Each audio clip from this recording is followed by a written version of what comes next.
ಓಂ ಯಸ್ಯ ನ ಕಲ್ಪದೆ ಸಿದ್ಧೇ ಪಾದಾಂಬುಜರಜೋಲವ ನಾರಾಯಣ ಯತೀಂದ್ರಾಯ ತಸ್ಮೈ ಶ್ರೀ ಗುರವೇ ನಮಃ. ಮಾನವನಲ್ಲಿ ಮನುಷ್ಯತ್ವದ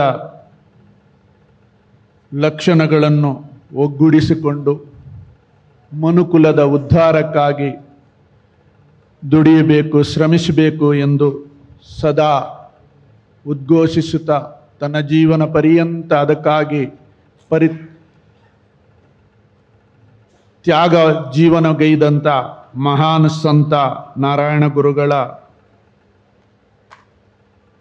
170ನೇ ಜಯಂತಿಯನ್ನು ಆಚರಿಸುವಂಥ ಈ ಸುಸಂದರ್ಭದಲ್ಲಿ ಕರ್ನಾಟಕ ಸರ್ಕಾರಕ್ಕೆ ಪ್ರಪ್ರಥಮ ಅಭಿನಂದನೆಯನ್ನು ಸಲ್ಲಿಸುತ್ತಾ, ವಿಶ್ವದಲ್ಲಿ ಸಾಮರಸ್ಯದ ಜೀವನವನ್ನು ಮನುಕುಲ ಮಾಡಬೇಕು, ಅಲ್ಲಿಂದ ಮನುಕುಲದ ಉದ್ಧಾರ ಆಗಬೇಕು. ಕೇವಲ ನಾವು ನೀವು ಉದ್ಧಾರ ಅಲ್ಲ, ಇಡೀ ವಿಶ್ವ ಮನುಕುಲ ಉದ್ಧಾರ ಆಗಬೇಕು ಅಂದ ಸಾಮರಸ್ಯದ ಜೀವನಕ್ಕಾಗಿ ಉಳಿದಂಥ ನಾರಾಯಣ ಗುರುಗಳ ಒಂದು ಜಯಂತಿಯನ್ನು ಈ ಭಾರತ ದೇಶದಲ್ಲಿ ಸರ್ಕಾರದ ಮುಖಾಂತರ ಆಚರಿಸಿದರದು ಕರ್ನಾಟಕ ಮಾತ್ರ. ಅವರು ಹುಟ್ಟಿದ ಕೇರಳದಲ್ಲಿ ಈಗ ಪ್ರಯತ್ನಿಸುತ್ತಿದ್ದಾರೆ. ಅಂತ ಒಂದು ಮಾಡಿದರೆ ಅದು ಸಿದ್ದರಾಮಯ್ಯ ಅವರು. ಅದರ ಎಲ್ಲ ಕ್ರೆಡಿಟ್ ಅವರಿಗೆ ಸಲ್ಲಬೇಕು. ಅವರಿಗೆ ಈ ಸಂದರ್ಭದಲ್ಲಿ ಅಭಿನಂದನೆ ಸಲ್ಲಿಸ್ತೇನೆ. ನಾನೊಂದು ಈ ಸಂದರ್ಭದಲ್ಲಿ ನನಗೆ ಸುಮಾರು 25 ವರ್ಷದ ಹಿಂದೆ ವಿನಯ್ ಕುಮಾರ್ ಸೊರಕೆ MP ಆಗಿದ್ದಾಗ ಉಡುಪಿಯಲ್ಲಿ ಸಿದ್ದರಾಮಯ್ಯರನ್ನು ಫಂಕ್ಷನ್ಗೆ ಕರೆದಿದ್ದರು. ಅಲ್ಲಿ ಸಿದ್ದರಾಮಯ್ಯ ಅವರು ಕ್ವಶನ್ ಅನ್ನು ಕೇಳಿದರು, ಜನತೆಗೆ ಒಂದು ಪ್ರಶ್ನೆಯನ್ನು ಕೇಳಿದರು. ಕರ್ನಾಟಕದ ರಾಜಧಾನಿ ಬೆಂಗಳೂರು, ಆದರೆ ರಿಸಲ್ಟ್ ಬರುವಾಗ ಮಂಗಳೂರಿಗೆ ಮಾತ್ರ ಯಾಕೆ ಬರ್ತದೆ ಅಂತ. 5,000 ಜನರಿದ್ದರು, ಯಾರು ಏನು ಹೇಳಲಿಲ್ಲ. ನಾನು ಆ ಫಂಕ್ಷನ್ ಅಧ್ಯಕ್ಷನಾಗಿದ್ದೆ. ಆಗ ಅವರೇ ಉತ್ತರ ಹೇಳಿದರು, ನಾರಾಯಣ ಗುರುಗಳ ಪಾದಸ್ಪರ್ಶ ಅಂತ. ನಾರಾಯಣ ಗುರುಗಳ ಪಾದಸ್ಪರ್ಶ ಮಂಗಳೂರಿಗೆ ಆದ ಕಾರಣ ವಿದ್ಯಾಭ್ಯಾಸದಲ್ಲಿ ಮಂಗಳೂರು ಮುಂದೆ ಇದೆ ಅಂತ ಒಂದು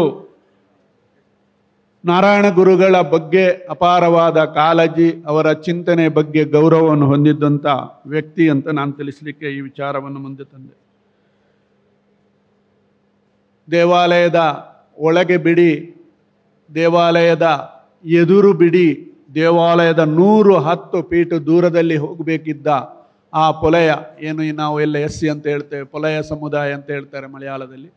ಆ ಸಮುದಾಯದ ಅವರನ್ನು ಹತ್ತಿರ ಅವರು ಹೋಗುವ ಮೇಲ್ವರ್ಗ ಹೋಗುವ ದಾರಿಯಲ್ಲಿ ಹೋಗ್ಲಿಕ್ಕಿಲ್ಲದಂಥ ಆ ಸಂದರ್ಭದಲ್ಲಿ ಮನುಷ್ಯ ಅಲ್ಲ, ಕ್ರೂರ ಮೃಗಗಳಿಗಿಂತಲೂ ಇದರಿಂದ ದೂರ ಇದು ಕೆಟ್ಟದಾಗಿ ನಡ್ಕೊಳ್ಳುತ್ತಿದ್ದ ಆ ಕಾಲಘಟ್ಟದಲ್ಲಿ ಅವರನ್ನು ತನ್ನ ತೊಡೆಯಲ್ಲಿ ಕೂತುಕೊಳ್ಳಿಸಿ ಅವರ ಮಕ್ಕಳಿಗೆ ದೈವದಶಕಂ ಎಂಬ ಪದ್ಯವನ್ನು ಹೇಳಿಕೊಟ್ಟು ಭಗವಂತನನ್ನು ಪ್ರಾರ್ಥನೆ ಮಾಡುವಲ್ಲಿ ಅವರಿಗೆ ಉನ್ನತ ಶಿಕ್ಷಣವನ್ನು ಶಿವಗಿರಿಯಲ್ಲಿ ಕೊಡಿಸಿದ ಮಹಾನ್ ಸಂತ ನಾರಾಯಣ ಗುರುಗಳು. ಆ ನಾರಾಯಣ ಗುರುಗಳ ಚಿಂತನೆ ಇನ್ನು ಬರುವ ಪೀಳಿಗೆ ಮಕ್ಕಳಲ್ಲಿ ಬರಬೇಕು ಅಂತ ನಮ್ಮದು ಅನಿಸಿಕೆ. ಅದಕ್ಕೆ ಎಲ್ಲ ಶಾಲೆಯಲ್ಲಿಯೂ ನಾರಾಯಣ ಗುರು ಜಯಂತಿಯನ್ನು ಆಚರಿಸುವಂತೆ ನೀವು ಸರ್ಕಾರದಿಂದ ಅದಕ್ಕೆ ಕ್ರಮ ತೆಗೆದುಬೇಕು. ಯಾಕಂದರೆ ಇನ್ನು ಬರುವ ಆ ಪೀಳಿಗೆ ಜನರೇಷನ್ ಉಂಟಲ್ಲ, ಸಾಮರಸ್ಯದ ಜೀವನಕ್ಕಾಗಿ ನಾರಾಯಣ ಗುರುಗಳ ಸಂದೇಶ ಅತ್ಯವಶ್ಯ. ಯಾಕಂದರೆ ಆ ಬೆಳೆಯುವ ಮಕ್ಕಳಲ್ಲಿ ಸಾಮರಸ್ಯದ ಚಿಂತನೆ ಬರಬೇಕು. ಅದಕ್ಕಾಗಿ ಕುಮಾರನಾಶನ ಒಂದು ಮಾತು ಇದೆ, ಸತ್ಯವನ್ನು ಸಹಿಯುತ್ತಾ ಸಾಮರಸ್ಯದ ಜೀವನವನ್ನು ಗೈಯುತ್ತಾ ಸದ್ಧರ್ಮಗಳನ್ನು ಗೈಯುತ್ತಾ ಈ ಧರೆಯನ್ನು ಸ್ವರ್ಗವಾಗಿಸುವಂಥ ನಾರಾಯಣ ಗುರುಗಳ ಪಟ್ಟ ಶಿಷ್ಯ ಕೇರಳದ ಮಹಾಕವಿ ಕುಮಾರನಾಶನ್ ಹೇಳಿದ ಮಾತು. ಆ ಚಿಂತನೆ ನಮ್ಮೆಲ್ಲರಲ್ಲಿ ಬರಲಿ. ಈ ಒಂದು ಜಯಂತಿ ಉತ್ಸವ ಸಮಾಜದ ಅಭ್ಯುದಯಕ್ಕೆ ಪ್ರೇರಣೆ ಆಗಲಿ. ಇಲ್ಲಿ ನೆರೆದಿರುವ ಎಲ್ಲ ಅತಿಥಿಗಳಿಗೂ, ಮುಖ್ಯಮಂತ್ರಿಗಳಿಗೂ, ಸಮಾಜ ಬಾಂಧವರಿಗೂ ಎಲ್ಲರಿಗೂ ಶುಭವನ್ನು ಹಾರೈಸ್ತಾ ನನ್ನ 2 ಮಾತನ್ನು ಮುಗಿಸ್ತೇನೆ. ಓಂ ಶಾಂತಿ ಶಾಂತಿ ಶಾಂತಿ. ನ್ಯೂಸ್ ಫಸ್ಟ್, ನಿರ್ಭೀತಿಯಿಂದ ನಿಮ್ಮ ಪರವಾಗಿ.